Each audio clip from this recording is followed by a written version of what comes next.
Hvaljen Isus i Marija, dragi slušatelji emisije Put srca. Vjerujem da smo svi u gužvi ovih predbožićnih dana, rastrzani oko božićnih priredbi, koncerata, raznih adventskih sajmova, kupovine, kuhanja, čišćenja. Nažalost, često puta u toj tutnjavi različitih nametnutih mora se imati baš i taj ukras, tu i tu stvar, to i to jelo, taj i taj božićni kolač, zaboravimo kako sve to za Isusa uopće nije važno. A zašto? Pa pogledajmo samo gdje se dogodio prvi Božić, na kakvom se mjestu Isus rodio. Isus se rodio tamo gdje ga nitko nije želio, u jednoj udaljenoj štalici. Isus se uvijek rađa tamo gdje se čovjek osjeća sam i neželjen, udaljen. Dogodio se u tišini štalice. Bog nije odabrao buku adventskih koncerata. Izabrao je tišinu nenaseljenog kraja.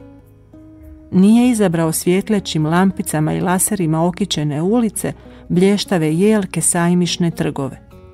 Došao je u intimi i zajedništvu dvoje ljudi koji su se trudili živjeti Božji zakon.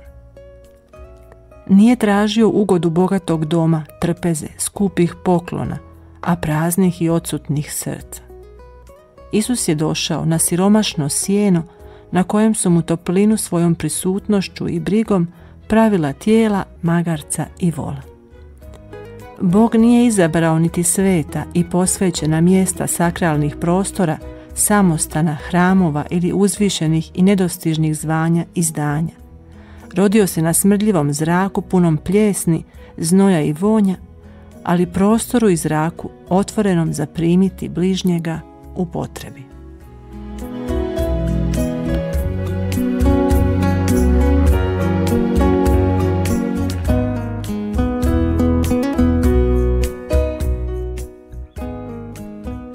Najgora stvar koja se čovjeku može dogoditi je neznanje. Zbog neznanja čovjek čini pogrešne izbore ili odluke. Zbog neznanja i nepoznavanja istine počinje zvati istinom ono što je zapravo laž. Zbog neznanja svoje religije počinje prihvaćati tuđe. Zbog nepoznavanja jedinog, pravog i vječnog Boga počinje se klanjati lažnim bogovima. Najveće blago danas su mudri, pametni ljudi. Ljudi koji znaju znanje prenijeti. I s druge strane poučljivi ljudi. Ljudi koji su spremni znanje naučiti, usvojiti. Danas, nažalost, sve je manje mudrih ljudi, jer su bitniji oni koji su podobni. A ove nove tehnologije ovisnosti o ekranima čine s druge strane da su nove generacije učenika sve nesposobnije i nezainteresiranije za učenje, shvaćanje, razlikovanje. U jadnom mi to svijetu živimo, u svijetu mraka. Pravi mrak je mrak neznanja. Kroz Bibliju vidimo i učimo kako je naš Bog svjetlo. Za Isusa Božja riječ kaže da je svjetlo svijeta i mlado sunce s visine. Za Boga ništa nije tamno, ništa nije mračno, jer On svu tamu pretvara u svjetlo i još više, On iz tame stvara svjetlo. Svjetlost je poznavanje istine, znanje o tome odakle dolaziš i kamo ideš. Budući da dolazimo iz ljubavi i idemo prema ljubavi, naše znanje je ljubav. Zato je u ovom čekanju Božića, u ovom našem adventskom hodu najvažnije čekanje u obitelji, obiteljsko zajedništvo. Nisu došašće koje kakvi šareni izreklamirani, kupovinom obasjani adventski sajmovi, koncerti i događaji. Pravo kršćansko došašće je vrijeme pokore i odricanja.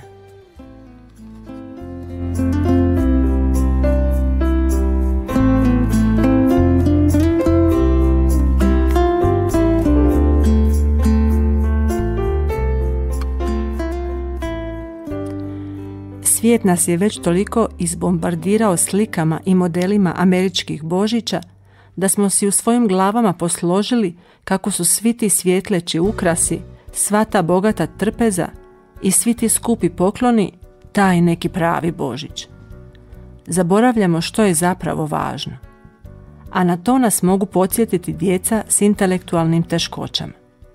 Oni možda ne znaju puno toga reći, ispričati, zaključiti ili primijetiti, ali zato imaju taj jedinstveni dar da osjećaju ono što je bitno, ono što hrani dušu i ono što ostaje u našim sjećanjima na Božić zauvijek. Pa poslušajmo ih, poslušajmo što oni kažu, što je to njima za Božić najvažnije.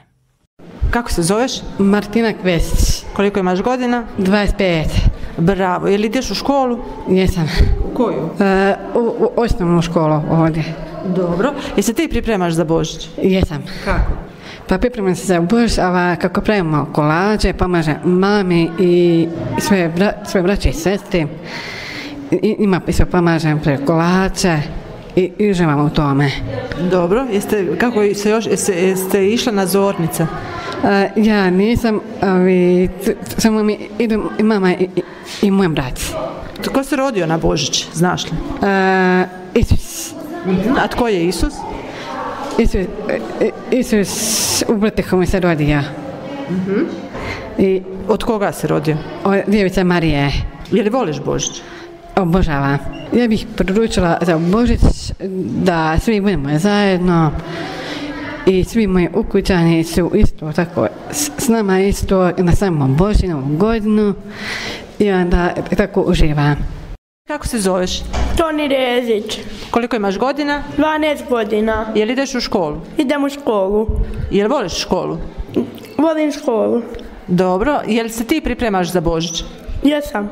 Sretan Božić. Kako se pripremaš? Pripremam se za Božić. Elvira će nam poslati poklonnik. Iva. Prezime? Čović. Dobro. Šta je za tebe Božić?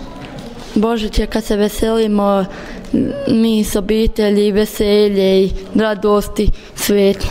Bravo. A ti se pripremaš posebno za Božić? Jesam. Kako? Iđemo na misu, svako jutro iđem na zornice, dođem kući, pripremam se za Božić i onda odem u crkvu nekoliko dana i eto.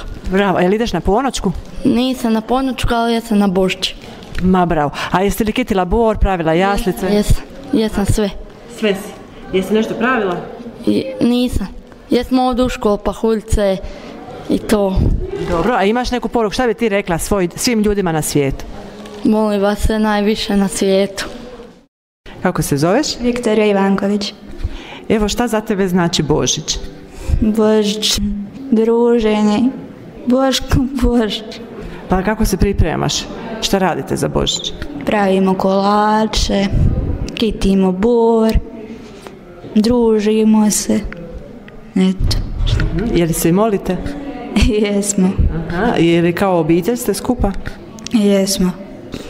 A šta slavimo na Božić? Isusa. Je li ti dođe na pamet štalica i pastiri i Gospa? Je.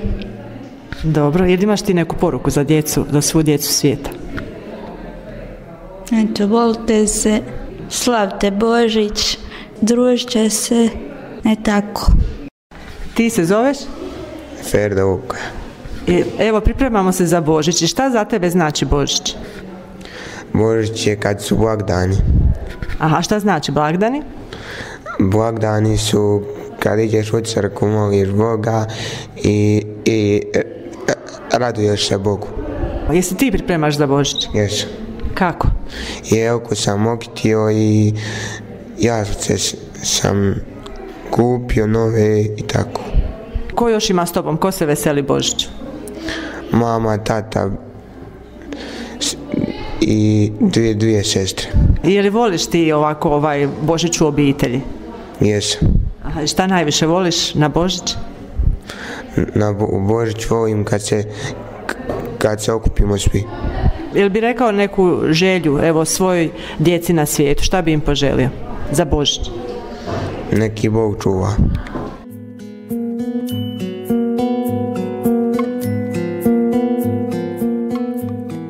Evo, dragi moji slušatelji, nadam se da ste čuli.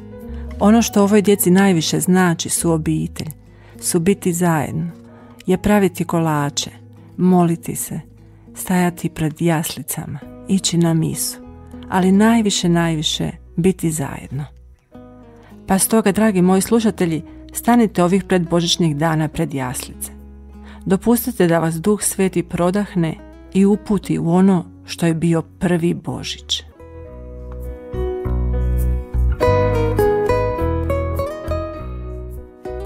I ne zaboravite, dragi roditelji, da ste vi danas možda jedini pravi i autentični prenositelji znanja. Društvo i nove ideologije čine sve da zatru pravo znanje o stvarima, sjećanja na ono trajno. Čine sve da ne osposobe ljude da znaju, jer odgovara im neznanje. Onima koji ne znaju lako je servirati lažne istine kratkoročnih rezultata. Vi, dragi slušatelji i roditelji, postavljate model pripremanja i slavljenja Božića svojoj djeci. Vi im sada svojim primjerom pokazujete što je to u Božiću važno. Skupi poklon i večernji izlazak ili zajedničko kićenje jelke na Badnje veče uz božićne pjesme, pravljenje kolača, molitveno bdjenje i misu ponoćku. Ovakav je Božić usađen u moje srce. Ovakav Božić želim i ja predati svojoj djeci. Da kao i ja, misleći na Božić, osjećaju neponovljivu toplinu oko srca.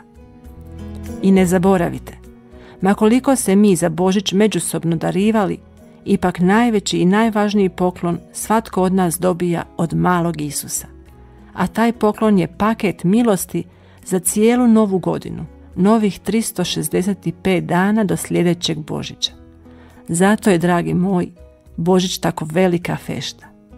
Najveći poklon se daje nama, ukoliko smo mu pripremili otvorena srca poput Marije i Josipa. Pa neka vam zato, dragi slušatelji Radio Postaje Mir Međugorje, ovaj Božić bude što sličniji onom prvom pravom Božiću.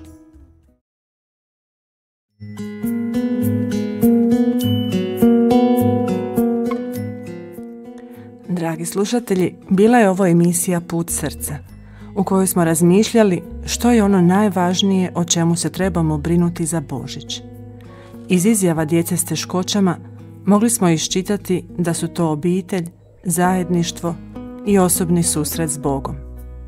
Pa neka vam ovi dani proteknu u tom duhu. To vam iz sveg srca želi vaš tehnički realizator Anton Vasilj i vaša urednica i voditeljica Paula Tomić.